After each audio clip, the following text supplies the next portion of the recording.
Bem-vindos! No vídeo de hoje nós vamos cobrir o podcast que deu origem a essa série Por Autoridade.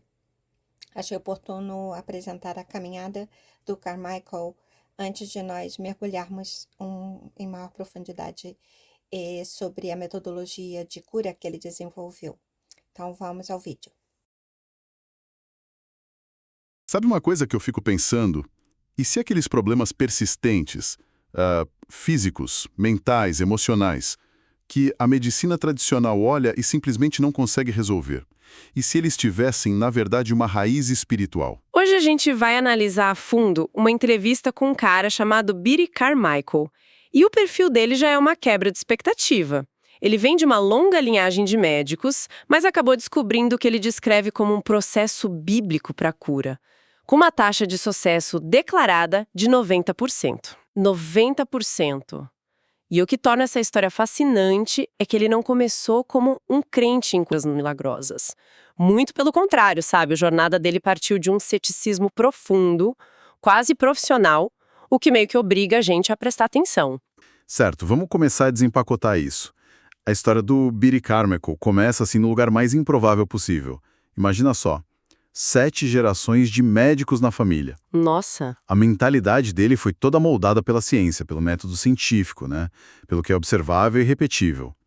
A igreja que ele frequentava era super conservadora, daquelas que nem falam sobre dons espirituais ou curas milagrosas. Exato. A ideia de cura pela fé devia soar para ele como, charlatanismo puro. Assim? Ele assistiu a uma série documental que mostrava pessoas comuns, sabe, em público, orando por estranhos e vendo curas instantâneas acontecerem, ali na hora. E isso deixou obcecado. Mas, fiel à sua formação, ele não engoliu a história. Ele precisava investigar. E aqui entra a parte do cético rigoroso. Ele passou 6 meses mergulhado nos textos bíblicos com uma única pergunta na cabeça. Qual era? Será que a vontade de Deus, hoje, ainda é curar as pessoas da mesma forma que está descrito nos evangelhos? Ele queria saber se aquilo tinha, inspirado. E depois desses 6 meses, ele chegou à conclusão de que sim, a intenção ainda era a mesma. E com essa convicção teórica, ele foi para uma conferência em outubro de 2016 e lá, durante uma oração, ele sentiu um formigamento nos dedos. O palestrante sugeriu que aquilo podia ser o que a Bíblia chama de dom de cura. Para ele, para o Carmichael, foi o sinal que ele precisava para levar a teoria para o laboratório do mundo real. E aqui a coisa fica muito interessante. Ele não foi para casa refletir. Ele saiu da conferência e foi direto para a rua, postos de gasolina, supermercados, procurando ativamente por pessoas que pareciam estar com dor para testar a ideia. Nossa, imagina a coragem e a estranheza social disso, né? Abordar um desconhecido e falar: "Oi, com licença, notei que você tá mancando, posso orar por você?" Totalmente. A fonte traz uma das primeiras histórias de uma mulher com distrofia simpático-reflexa, a DSR. É uma doença neurológica terrível, considerada incurável, que causa uma dor crônica assim excruciante. Entendi. Ele não orou por ela diretamente. Ele guiou o marido dela numa oração. E, segundo o relato, a dor, que era uma constante na vida dela, sumiu. Desapareceu por completo. Caramba! Em 1 ano de prática, ele chegou a essa taxa de 90% de sucesso em curas instantâneas. Para glaucoma, ciática, artrite, até depressão. Era o que ele chamava de dom de cura em plena operação. Exato. Para ele, não era algo passivo. Ele descreve que sentiu o dom ser ativado, como um interruptor, e aí ele direcionava, pela fé, para obter o resultado. Mas essa fase da jornada dele estava prestes a ter uma reviravolta dramática. De uma hora para outra, o dom sumiu. Ninguém mais estava sendo curado através dele. Nossa, que choque! A identidade que ele construiu, o propósito dele, tudo ruiu. Imagina o pânico. E o que ele fez? Ele não aceitou. Ele foi questionar a Deus. E a resposta que ele sentiu receber foi, assim, desconcertante. E qual foi? Eu tirei seu dom de cura, porque agora quero que você aprenda a fazer isso por autoridade. Opa! Dom versus autoridade. Qual é a diferença? O que isso significa na prática? Essa é a virada de chave de toda a história. A pista veio de outra área em que ele atuava. a libertação, que no contexto bíblico é o ato de expulsar espíritos opressores, sabe? Certo. Ele percebeu que, na libertação, o processo não dependia de um dom, dependia de um princípio. Quebrar o que a fonte chama de direito legal que o espírito tinha para atormentar a pessoa. Ok, direito legal. Isso soa como um termo jurídico. Como um espírito adquire um direito legal sobre alguém? Segundo a fonte, a resposta era quase sempre a mesma. Um pecado não confessado e não abandonado na vida da pessoa, ou até mesmo na linhagem familiar dela, nos ancestrais. Então o pecado funcionaria como uma porta aberta, uma brecha legal. Exatamente. Uma brecha que dava permissão para a opressão, e aí a conexão foi feita. Ele pensou, e se a mesma mecânica se aplicasse à cura física? E se a doença, em muitos casos, fosse uma opressão que também precisava de um direito legal para permanecer? Nossa, isso é uma mudança de paradigma gigantesca. A autoridade não vem mais de um sentimento ou de um dom, mas de seguir os passos para fechar a porta que o pecado abriu. Ok, então ele transforma essa revelação num método prático. Ele sistematizou o que chama de oração da liberdade, que se baseia em 3 passos fundamentais.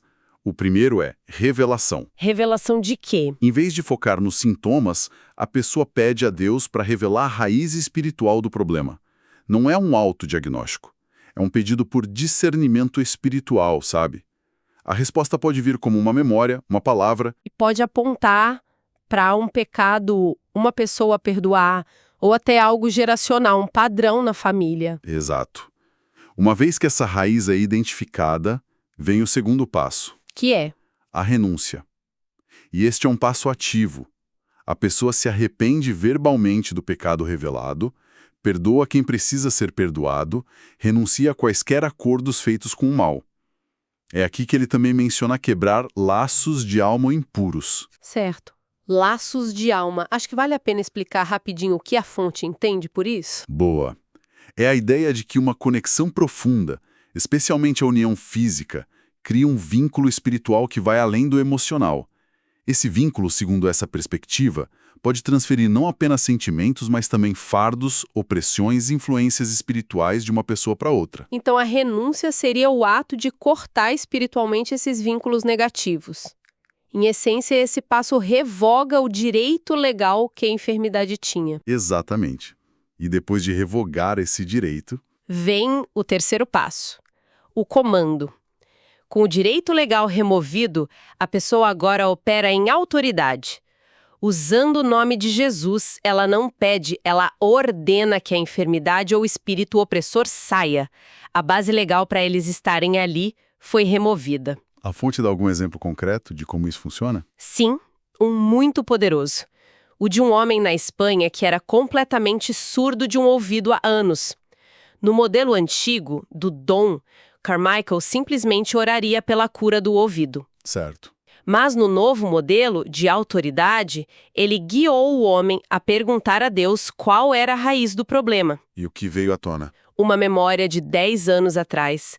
Alguém, por maldade, causou uma explosão perto dele, o que causou a surdez. E junto com a memória veio a percepção de que ele nunca tinha perdoado essa pessoa.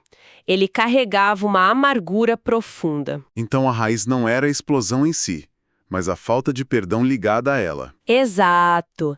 Guiado pelo Carmichael, o homem passou uns 15 minutos num processo de perdoar verbalmente a pessoa, liberando a mágoa. Ao final, a audição dele foi perfeita e completamente restaurada. Incrível. Mas vamos à base disso tudo.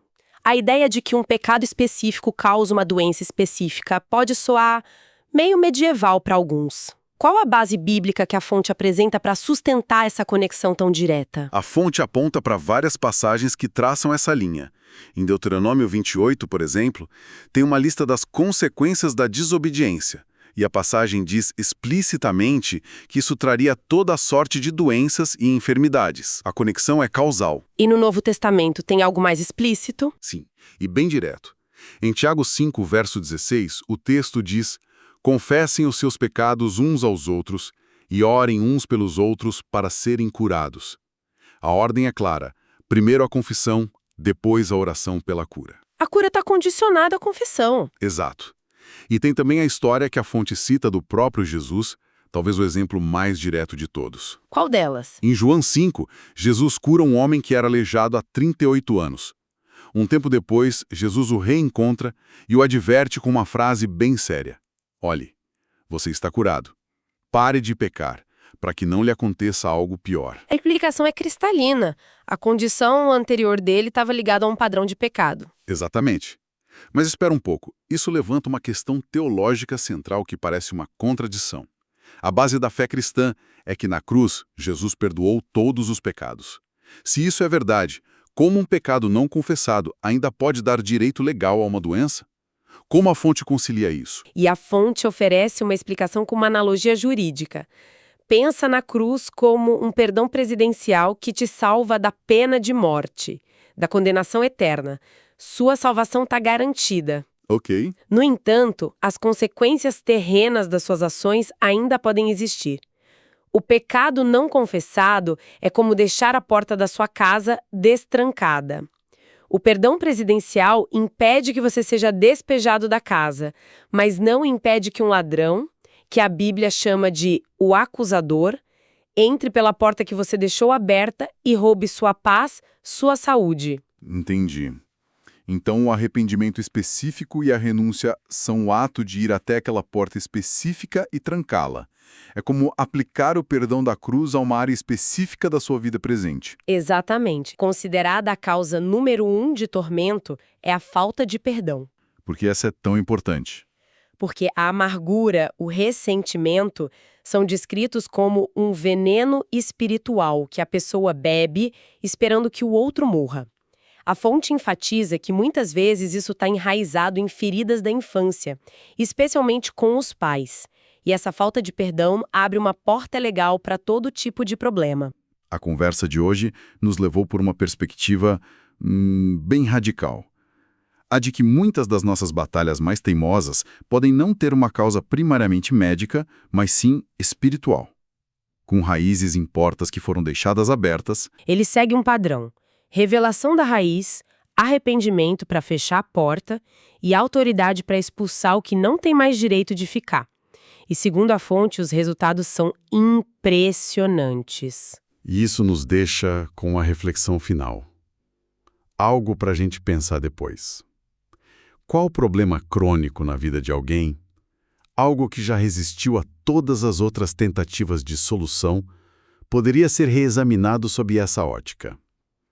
E se a chave para a liberdade não estiver na próxima prescrição ou na próxima terapia, mas num ato corajoso de confrontar o passado e fechar as portas que nunca deveriam ter sido abertas?